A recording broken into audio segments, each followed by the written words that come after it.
Belgium is an interesting country. I'm allowed to work 20 hours. A francophone person can interview you with Belgium. Do they speak English over there? Why should you go and then involve an agent to do the whole process for you? Until you're done with your interview, don't move out of Ivory Coast. So you have to make sure you've converted your money into euros. If you don't have, if you get to the border, you have to pay the sum of 5,000. They won't tell you anything. They'll tell you that you get an email from the VFS and then they will give you a date for it to come for the biometrics. So the rest, I think it's good news. Hello everyone, I am Benjamin Ishentre, an international student in Belgium. I am originally from Ghana and I'm currently having my Masters in Nutrition and Food Systems at Ghent University. Ghana for na me chiachia mo moba Benjamin Ishentre. Sesi I'm Belgium. I me Masters in Nutrition and Food Systems. I am pursuing my Masters in Nutrition and Food Systems in Ghent University. I chose this program because of my background. I am a physician assistant by profession, and with my duties, we look out for the well-being of our patients. And mostly with my patients, I realized about 50% of them had nutritional deficits. So that encouraged me to apply for this program so that I'll be able to come back to Ghana and then help all these my patients with the nutritional deficits. I chose Belgium because of its central location. And then I went online as well and I saw a whole lot of videos, including that of Lavin's and the way she narrated about Belgium, the living standard in Belgium, the opportunities here, and then so many other factors. So this propelled me to come to Belgium.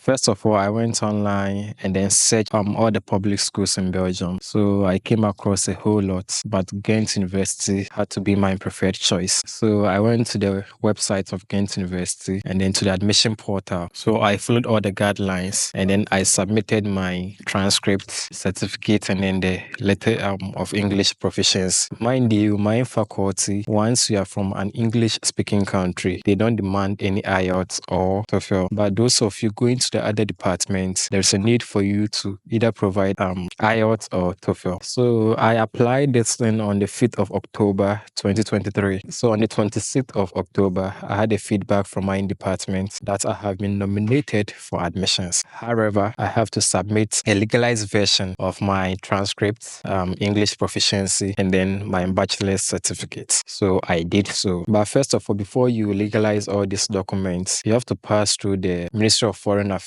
Ministry of Education, and then the Belgium Consulate in Ghana. So mind you, if you can't do all this, you can get a commissioner of oath. Mostly they live around the Tema Station and then all these other offices. So you just submit a certified version of your transcript and then certificates, and then they will do that thing for you. But if you're going to the consulate in Belgium, bear in mind per document is €20, and over there they don't accept cedis. So you have to make sure you've converted your money into euros before you visit the consulate. And the consulate is located at Trasacco Phase Valley 2, which is around East Legon. So the legalization process, it took roughly, let me say, 2 weeks for the Ministry of Foreign Affairs and then Education to do it for me. But when I sent it to the embassy for the final legalization, within 4 working days, I got them. So when I got them, I emailed the legalized versions to my school. And then within 3 working days, I had a feedback from them that I've been granted admission. So I can proceed on with the visa processing. So we move on to the visa processing. First of all, we the Ghanaians, our visa is being processed in Ivory Coast. Let me say Côte d'Ivoire. That's what you people understand very well. Côte d'Ivoire. And then is a capital to be precise, which is Abidjan. Right now we have our admission letter. So that's the first document that we need for the visa processing. We will also need our certificates that we use in applying for the admission, which is the bachelor's certificate, the transcript, and then the English proficiency. If you're coming for your bachelor's, you need your WAEC as well. Then you have to get a medical certificate and then proof of fund. That one is very, very important. And then finally, your police clearance. So let's start with the medical certificate. For the medicals, you have 2 places that you can do it in Accra. We have the Akai House Clinic, which is located at Cantonment around the United States of America Embassy, or Migration Department around Rage, around Rage place they do the medicals. Those in Kumasi, we have a good news for you. you. Akai House has moved one of its branches to Kumasi. So if you're in Kumasi, there's no need for you to come to Accra to do the medicals. You can go to the Akai House branch in Kumasi and then get it done. And then for the police clearance, that one, right now, Ghana, we are moving into the utilization stage. So you can do everything online. You just apply online and then they will give you a date for you to come for the biometrics. If you're in Accra, you have to go to the head office around Nima police station. That's where you can get it done. Those in Kumasi too, you can go to the headquarters in Kumasi, the CID headquarters, which is around Adum and then Bantama. You can go there and they'll get it done for you. But once you do that police clearance, bear in mind you have to legalize that one too as well. So the same process you use in legalizing the bachelors and then the transcripts, you go through the same process. You go to the Ministry of Foreign Affairs for them to verify and then authenticate. Then you take it to the consulate in Trasacco Valley 2 for them to legalize it. If you're going, make sure you change your money into euros, because if you go there with your cedis, they will bounce you. They will tell you to go back for it. And then the police clearance, it has a duration of 6 months. So if after 6 months you've not submitted your documents to the embassy, they will assume it has expired unless you go back and then do another one. And then with the proof of fund, we have 3 ways of showing that. We have the scholarship, you have the guarantor, and you have the blocked accounts. So for the scholarship, if you have it, fine. For you are good to go. You don't need anything to show them again. And then the blocked account, currently in Ghent University, they demanded 13,000 euros for the blocked account. That was for the year 2024. So moving on into the 2025, I'm sure they will increase it, but I don't know the amount that they will add. But if you're going to do blocked accounts, you have to make up your mind to save a whole lot of money for that one. And then you can use a guarantor, which is called an S32. Yes. So with that one, a guarantor has to earn 2,851 euros. That's after tax per month. If the person is residing in Europe,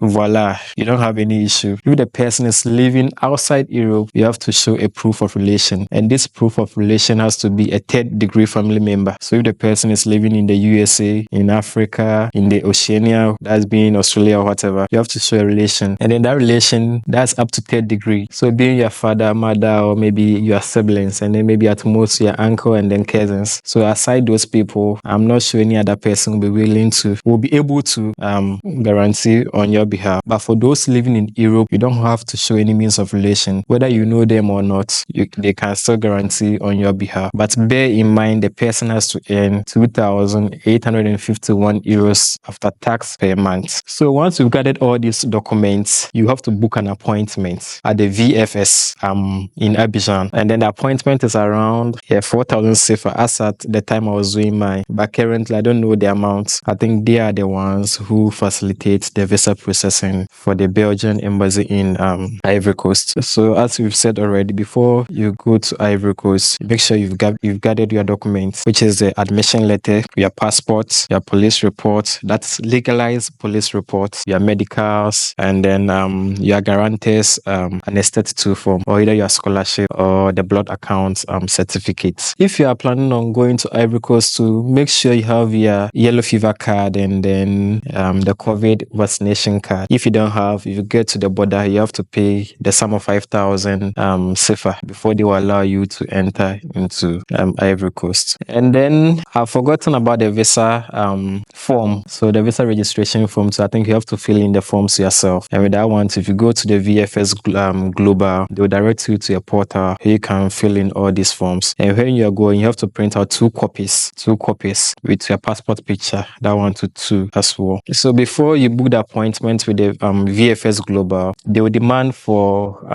some amount for you to pay, which is roughly 500 cedis. You can do that one with your Visa card or MasterCard in Ghana. So when you're going to Ivory Coast, bear in mind you do an interview over there. So once you are done with the submission, kindly stay back until you get a feedback from them that maybe you have your interview the following day or the following 2 days. Until you're done with your interview, don't move out of Ivory Coast. After the submission, I think it depends on the person that you meet there and then the number of people that they get the same day. They will tell you to come to the embassy for you to have your exam. And then the exam is mostly written. There is no oral interview there because we are coming from an English speaking country. There's no way a francophone person can interview you with that language barrier thing. So mainly we do written interview in Ivory Coast, and the interview is mainly about your school, the program that you are going to do, why did you select that program, who is your guarantor, and then all those stuff. So once you are the one who applied it to yourself, I'm not sure there's any need for you to panic. But assuming someone applied it for you, that's where the issue comes in. So you have to know the whereabouts of your school. You have to read about your school very, very well. And then they might even ask you, why did you select this program? If you don't have any tangible reason, meaning they have to bounce you, because your main motive is not here to study, but maybe to do something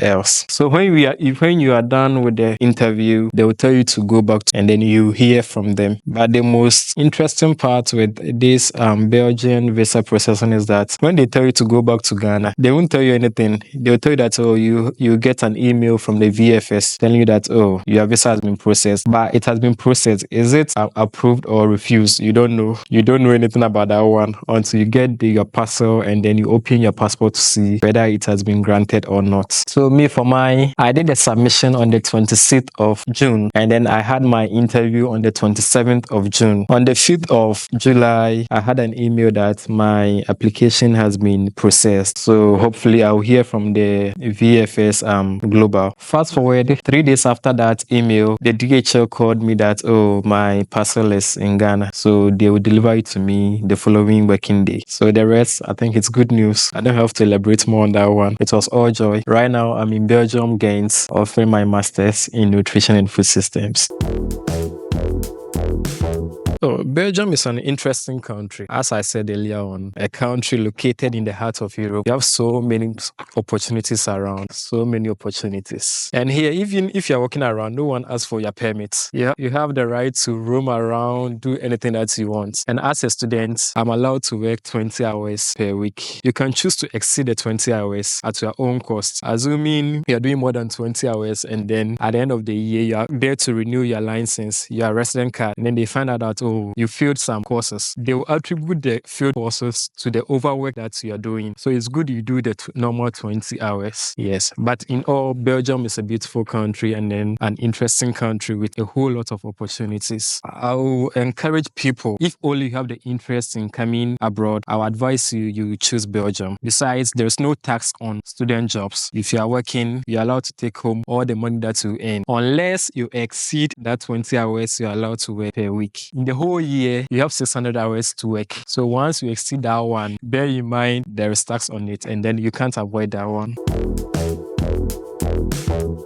And then most people are thinking, Belgium, do they speak English over there? Oh, well, Belgium is a multicultural country. It depends on where you find yourself. I think we have three major languages, which are the German, Dutch, and then French. So for the Dutch part, those of us residing in the Flanders, me for instance, I'm in Ghent University, and then Ghent is in the Flemish region. Yeah, we do speak Dutch, but majority of them, about 8% of them, can speak English. So if you only want to communicate in English, you just plead with the person. Just be polite. Oh, please, I don't speak Dutch. I want you to speak English with me. And then the person will go ahead and then speak English with you. If you find yourself in the Wallonia region, for their French. And then most of them over there too, I'm not sure they are able to speak the English. So unless you try and learn the French. But in all, it's good. If you want to speak English, just plead with the person. Oh, please, do you speak English? If the person speaks English, fine. They will just speak with you.